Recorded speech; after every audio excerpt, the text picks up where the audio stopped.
What's going on, guys? I'm here doing your 10th day of your reading challenge. I like to go to different spots, either at the church or at my house, wherever. And so you're gonna have to excuse this little bit of wind. And actually it's kind of raining a little bit, but it feels great to me. So I'm on the playground today. And the reason I'm on the playground is because it's one of the only places we have on the property here that has a gate. And if you guys have already read chapter 10, you know that Jesus is speaking a lot about a gate and him being the gatekeeper, the great shepherd. And so, man, as always, like in every one of these chapters, there's some really cool content in there. Where I want to lean into today is all about who Jesus is as our shepherd and what that means for him to be a shepherd, what it means for us to be a sheep that's in his flock, and how important that is. And I mean, there's a lot of symbolism there, so you guys are definitely gonna have to read on your own, but I do want to lean in just a little bit. There's a couple things that it says about Jesus being the gatekeeper. Back in biblical times, there was this place that had these high walls, and all the sheep would gather in there and they would stay overnight to be protected. And so there would be someone who would protect the gate. And it was said that if anyone entered that structure, entered those walls, except for through the gate, then they were someone that was trying, or something that was trying to bring harm to the sheep. They were trying to bring harm to the flock. So if you weren't to enter, if a shepherd were try to climb the wall, or man, any different kind of animal back then, there were jackals and hyenas and lions and bears, oh my, back then, that would try to get in and harm the sheep.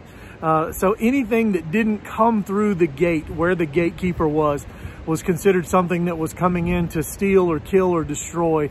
And so, you know, you can begin to get a picture of what that's like in your own life if, you know, you're not protected in a certain way, and, you know, certain people come into your life. If they don't come in as a friend, if they're not coming in as someone who cares for you, then they may or may not be entering your life as something that causes a challenge, or maybe even some difficulty or some hurt in your life. But this picture goes on and it talks about when the shepherd does enter, when the shepherd of the flock enters and he speaks and begins to call his sheep, they immediately know that that's their shepherd.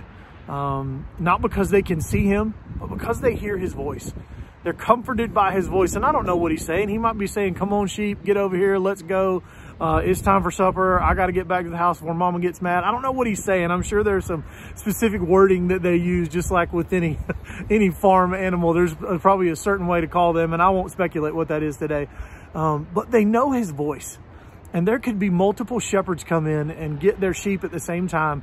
And the sheep that belong to those specific shepherds would go to them because they know their voice so well. And man, I can't help but think, you know, I struggle, or have struggled through my life with, you know, what's God's will? What is he telling me? What is he wanting me to do? And so, you know, one of the ways we know what God wants us to do is by reading his word, right? We get in his word. And if you guys got one of those cool Bibles that the words that Jesus spoke and read, then you know even more so what Jesus said. But we know that we're getting this word from God. And so we can look at that and we can follow that and believe it and know that God is speaking through his word. But man, as a shepherd, there's no way those sheep could know his voice unless he was trying to communicate with them all the time. And it wasn't just this one-time thing. It wasn't like he said, okay, you're my sheep, remember me, go away. But he was constantly, you know, directing them and guiding them and leading them and helping them and feeding them and caring for them. And so they were with him so much and around him so much. The shepherd was so intentional with his flock, with his sheep, that they knew him.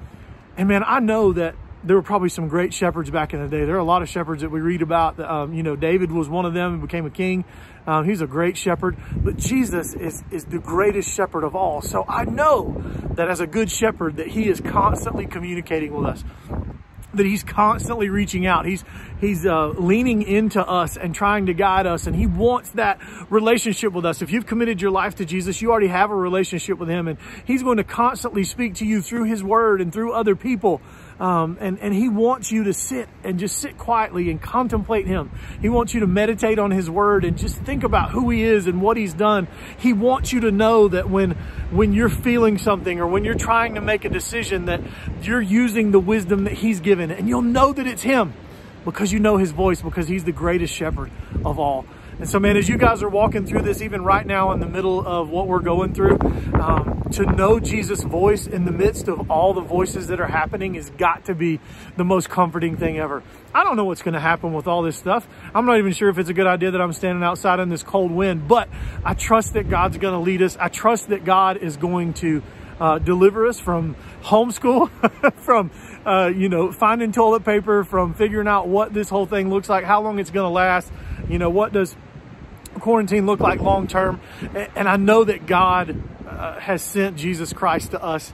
He has sent us the greatest shepherd of all, and he's going to take great care of us. And we've just got to trust him with it. He loves us more than we can imagine. I love you guys, and I can't wait to continue walking through. We've got 11 chapters left before we get to celebrate Easter.